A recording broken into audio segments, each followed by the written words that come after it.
நம்ம வந்து அடிச்சுக்கிறதுக்கான நேரம் கிடையாது. நம்ம அடிச்சுக்கலாம். எப்போ அடிச்சுக்கலாம்? தேர்தலெல்லாம் முடிச்சுட்டு அதுக்கப்புறமா நம்ம வந்து இப்போ அடிச்சுக்கிறத விட பயங்கரமாக ரொம்ப நல்லா சந்தோஷமாக முழுமையாக அடிச்சுக்கலாம். சரியா?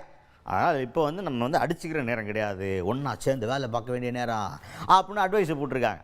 யார்? திமுக எம்பி கனிமொழி அவர்கள். அவங்க தொண்டர்கள்கிட்ட பேசுகிறாங்க. தொண்டர்கள்கிட்ட பேசும்போது என்ன சொல்கிறாங்க அப்படின்னா, 3 முக்கியமான விஷயங்கள் பேசுகிறாங்க.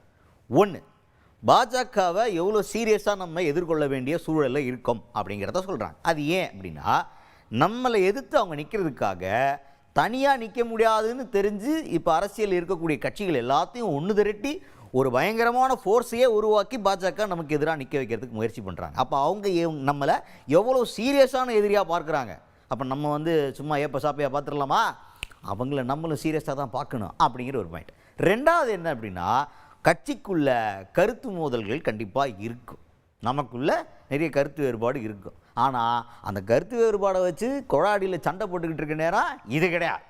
தேர்தல் வர்ற நேரத்தில் இந்த கருத்து வேறுபாடெல்லாம் தள்ளி வச்சுட்டு நம்மளோட கூட்டணி ஜெயிக்கணுங்கிறதுக்காக வேலை பாருங்கள். அது ரொம்ப முக்கியம். ஏன் இந்த கூட்டணியை வந்து அழுத்தி சொல்கிறேன்னா, கூட்டணிங்கிறது ரொம்ப முக்கியமான விஷயம் திமுகவுக்கு இப்போ இந்த தேர்தலில். ஏன்னா பெரிய பவரை எதிர்த்து நம்ம சண்டை போட போகிறோம். அப்போ கூட்டணி கட்சிகள்லாம் நமக்கு வந்து பலமாக தேவைப்படுறாங்க. அந்த நேரத்தில் நம்ம எங்கே போனாலும் ஊருக்குள்ளே நம்ம போகிறோம்னா போகிற இடத்துல எல்லாம் எங்களுக்கு சீட்டு கொடுங்க நம்ம கட்சிக்காரங்களே கேட்குறீங்க. எல்லாத்தையும் நம்மள்டே எடுத்துக்கிட்டோம்னா அப்போ கூட்டணி கட்சிகளுக்கு என்ன கொடுக்குறது? நமக்கு கூட்டணி ரொம்ப முக்கியம். அப்போ அவங்களுக்கு சில சீட்டெல்லாம் கொடுக்க வேண்டியதாக இருக்குது. அதெல்லாம் புரிஞ்சுக்கிட்டு கூட்டணி கட்சிகளாக நம்ம இருந்து கூட இருக்குனாலும் நம்ம திமுகவுக்காக எப்படி வேலை பார்ப்போமோ அதே மாதிரி தான் கூட்டணி கட்சிகளுக்கு வேலை பார்க்கணும் அப்படின்ற மாதிரி நிறைய விஷயங்களை எடுத்து சொல்லியிருக்கிறாங்க கனிமொழி அவர்கள்.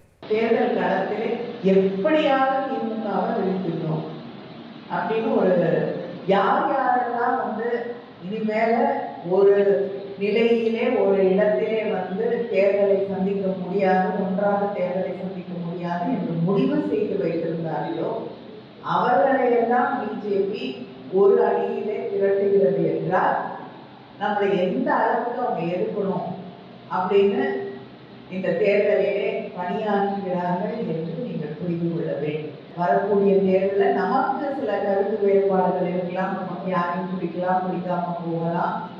ஆனால் உறுதியாக ஒன்றை நாம் மனதில் வைத்துக் கொள்ள வேண்டும், கட்சி வெற்றி பெற வேண்டும்.